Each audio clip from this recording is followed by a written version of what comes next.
Headline news most affecting Chilliwack this week. After a false start, the Chilliwack School Board does have a new chair. The province shelling out thousands of dollars in recovery funding for local festivals and programs. Chilliwack soccer star Jordyn Huitema kicking her way back into the limelight.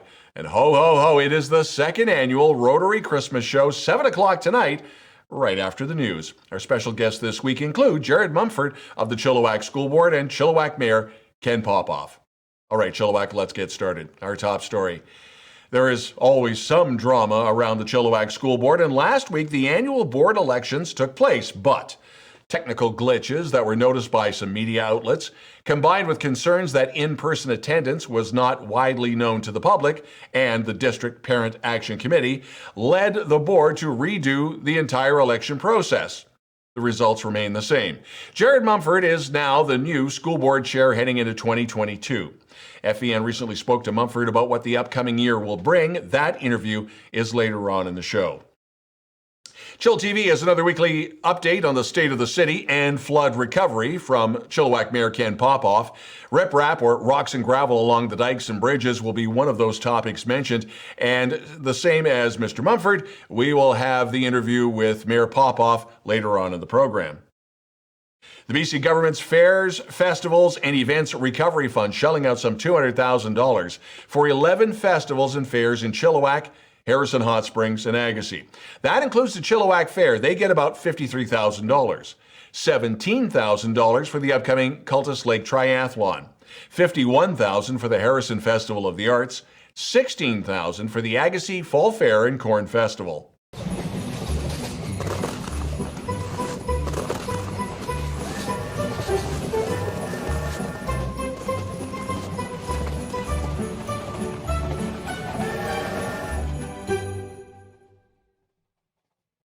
With updates on the flood recovery, Highways Minister Rob Fleming was all smiles, saying the repair work on the Coquihalla is actually ahead of schedule and commercial transport may be able to use the Coke early in January and not at the end of that month, as previously stated. The fuel rationing program that was set at 31 liters or $45 has now been scrapped, as fuel trucks can now get through Highway 1 through the Fraser Valley, albeit at 60 kilometers an hour. Dean Work from the Fraser Valley Angling Guides Association expressing his concern about stranded salmon and sturgeon now that the floodwaters are receding. There is help if you see stranded fish in distress.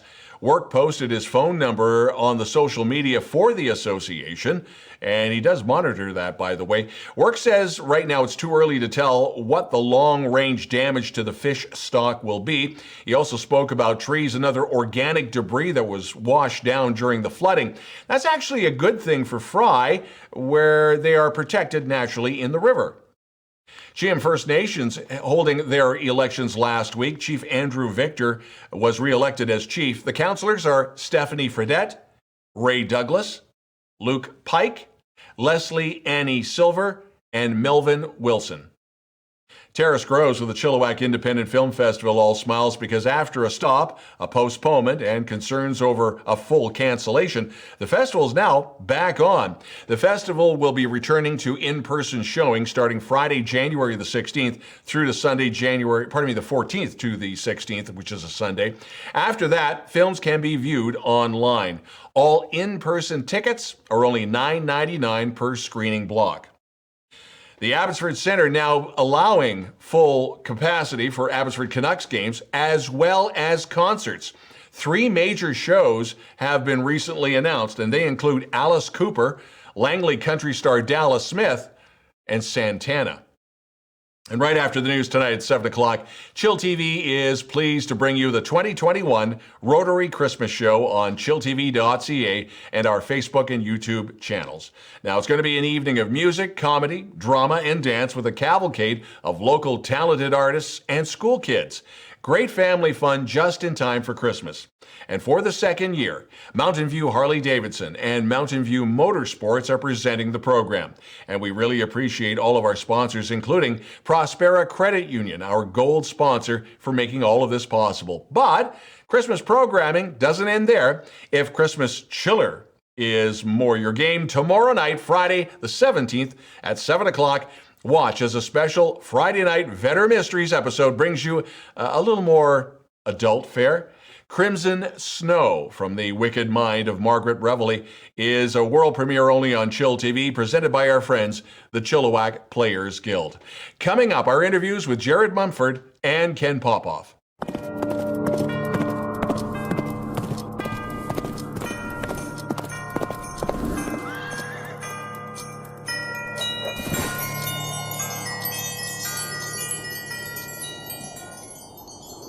chillTV's News of the Week, and we are joined by the new school board chair, Jared Mumford, and thanks for coming on board. One thing that happened this past week was a technical glitch when it came to your election. So what exactly happened back then? It was just, somebody didn't pay for the YouTube? Well, I'm not sure about the specifics, but Yeah. we certainly couldn't get the recording or the live streaming to work. So since there were no members present, we continued with the elections, but afterwards there was a bit of talk, so I decided to just reschedule another election just for the sake of transparency. And once again, you were elected, so you are now the new school board chair. Yes, thank you. And Willow Reichelt is the vice chair. A couple of things I want to touch base on. First off, November the 30th was a deadline from the province. Was this supposed to be a report card back on, for lack of a better term, the school board playing nice? Well, the ministry did send a directive, and we followed the items on that directive, and we did send a report back to the ministry. As of yet, we haven't heard back from them. So that's where we are with that. Okay, and it's just basically waiting to see if something does happen or does not happen. Correct. Okay. Now, Christmas presents that will come within the next year, and a number of items that are on the agenda.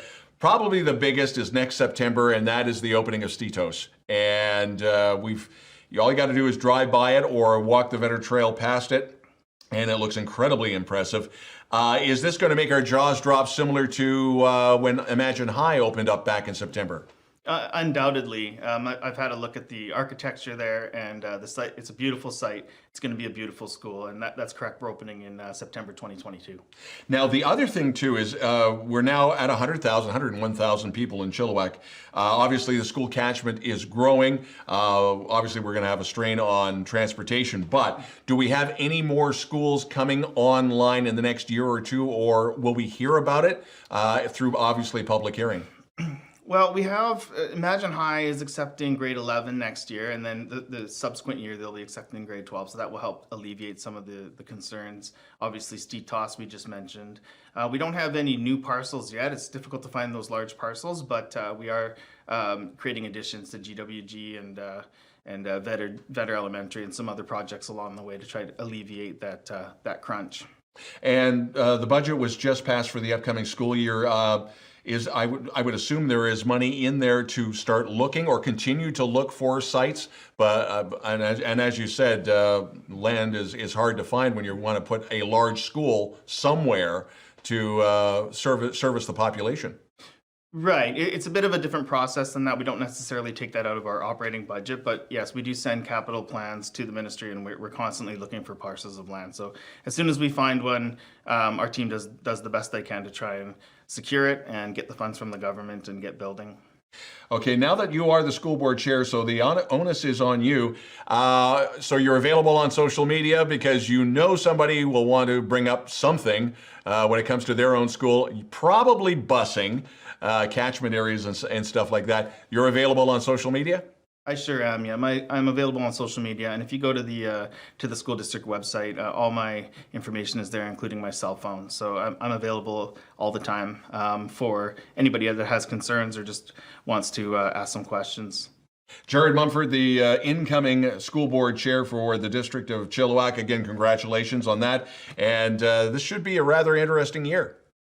I think it will be rather uninteresting, hopefully. Yeah, okay, got that one. Thanks for joining us on such short notice. And you're watching chillTV's News of the Week. Thanks, Don.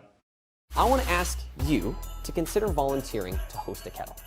It's actually a lot of fun, especially when you get a couple people together. Sing badly, play an instrument, do whatever you want to spread some Christmas joy in our community. After the last couple years we've had, I think people will appreciate it. So let's do a little bit of good this holiday season. Support the Salvation Army Christmas Kettle campaign.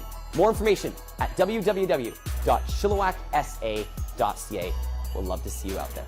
Merry Christmas, everyone.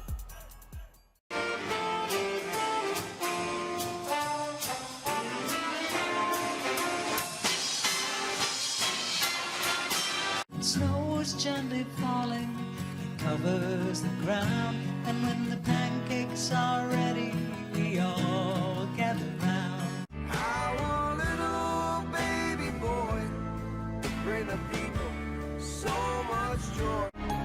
It's a train! A toy train! Oh my gosh, it's Santa! It's actually Santa, I can't believe it. May all your Christmases, may all your Christmases. This thing won't start. That nabbit. What's your language, kid? It's Christmas time. Son of a carpenter, Mary carried the light. This must be Christmas, must be tonight.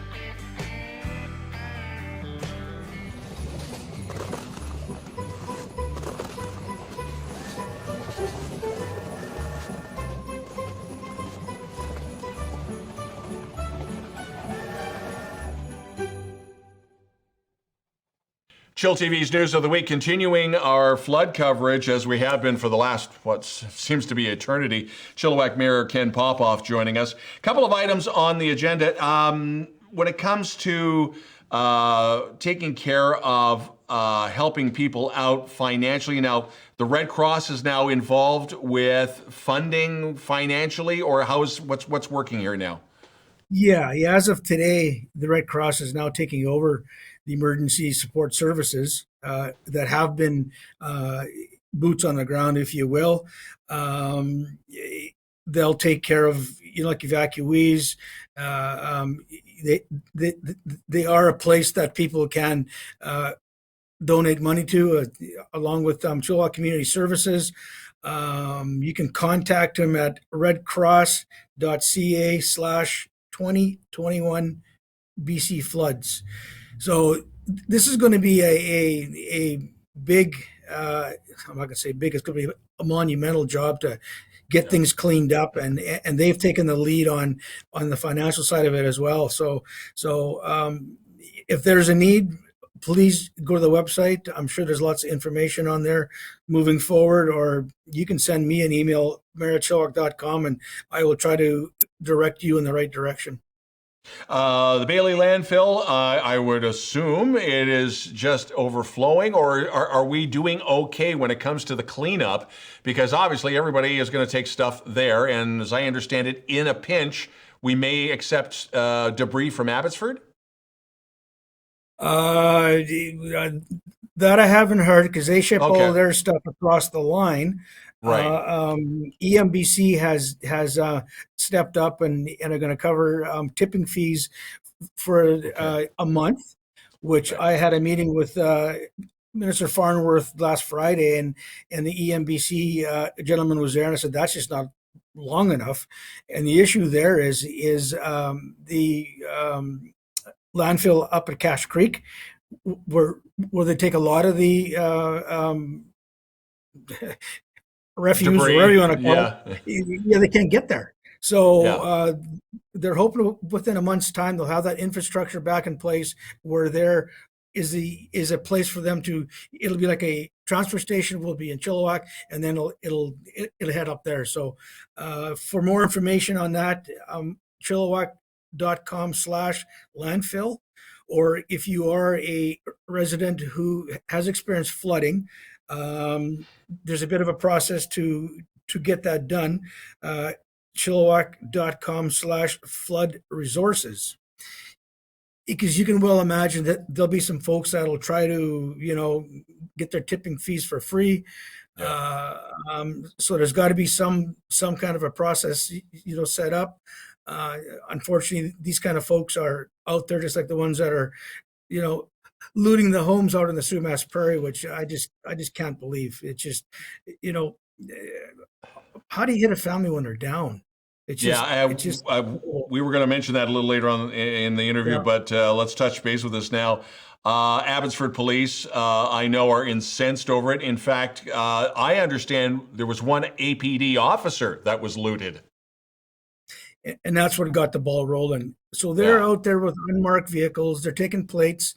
So just, it's a shot over the bow, guys. For you people that want to, take advantage of folks, it's probably not going to work out well for you. So I can't believe I'm even saying that, but just, sometimes mankind, they do such good things, but then they just blow it on this. And anyway, things that make you shake your head. Yeah. Last but not least, sandbags. I'm still having people on both social media of chillTV and Fraser Valley News asking, can we get sandbags, let alone how do we dispose of sandbags? Is that still going to be at Townsend Park, or where are we going to go now? Yeah, there's thousands of bags at Townsend Park, so just drive down there and basically help yourself. There'll be nobody there to help you load it. It'll all be by hand, unfortunately. The station out in Yarrow is going to be closed tomorrow. So the only place to get them will be Townsend Park. And then on the other side of that, if you want to dispose of yours, and what staff is asking folks to do is actually dump the sand out, because it'll need to be tested to see if we can reuse it. Because if it's contaminated, it'll have to go to the landfill, obviously. But if it's clean, then staff will be able to use them. I know it's an arduous job, and please just don't dump them off, because then we'll have to get our staff out there. So just let's help our workers out by just going the extra mile. Cutting little zap straps off them. It's not a big deal. The actual bag themselves will be compostable and will be taken care of. So that's kind of the strategy moving forward. Ken, again, a big thank you for this, and we'll keep up to date on all of this. It almost, dare I say this, is starting to slow down a little bit. Knock on wood. I don't want to jinx anything, but are we seeing a light at the end of the tunnel, or are we still a little ways away? Well, as far as the flooding issue goes, that's, a thing of the past. There still is a lot of water that has to vacate the Sumas Lake, if you will, and in our area too, especially out in Rosedale. But the work is going to begin now. The cleanup work is going to be monumental, and I thank everybody that's rolled up their sleeves and are going to work, volunteering. There's a Yarrow food hub out there that's feeding these volunteers, and there's hip waders and shovels and gloves and that sort of thing. There is a process that's being put in place. I'm dealing with some of the actual leadership in Yarrow, along with community services. Dan Coulter's part of that conversation, as well as Elected Red Cross, just to get money into people's hands as quick as we can, so they can do the repairs on their houses and barns and what have you, and get back to some form of normality. So from the bottom of my heart, thank you for people for stepping up. Chilliwack Mayor Ken Popove, thanks again for joining us. Thanks, Don. And you're watching chillTV's News of the Week.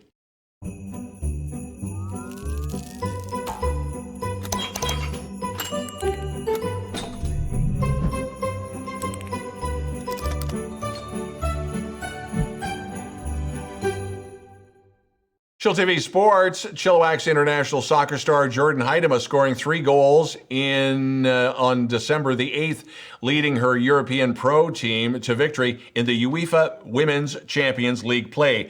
Huitema and Paris Saint-Germain played the Ukrainian club Kharkiv and cruised to a 6-0 win.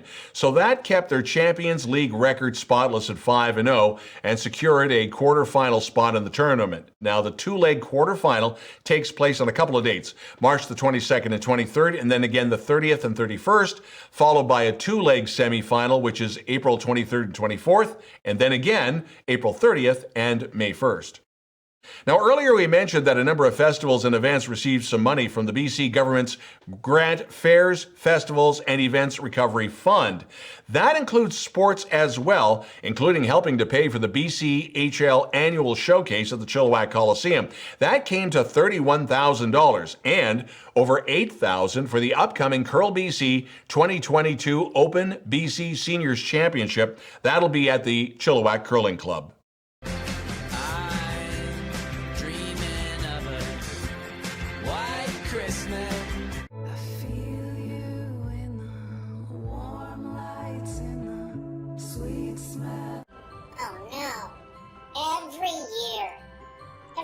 radio stations. Hang a shining star upon the highest top. Oh,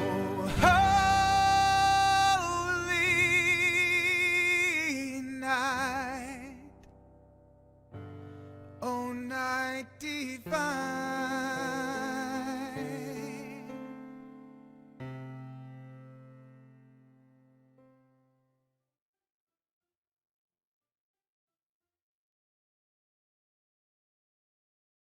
Chill TV weather. Temperatures are actually going to be warming up to 7 degrees for the weekend, and with showers. It is December. If you'd like to participate in reporting news in Chilliwack and you have a story you think we should know about, as always, send us a note to news@chilltv.ca. We'd love to hear from you. That's the news this week. I'm Don Lehn.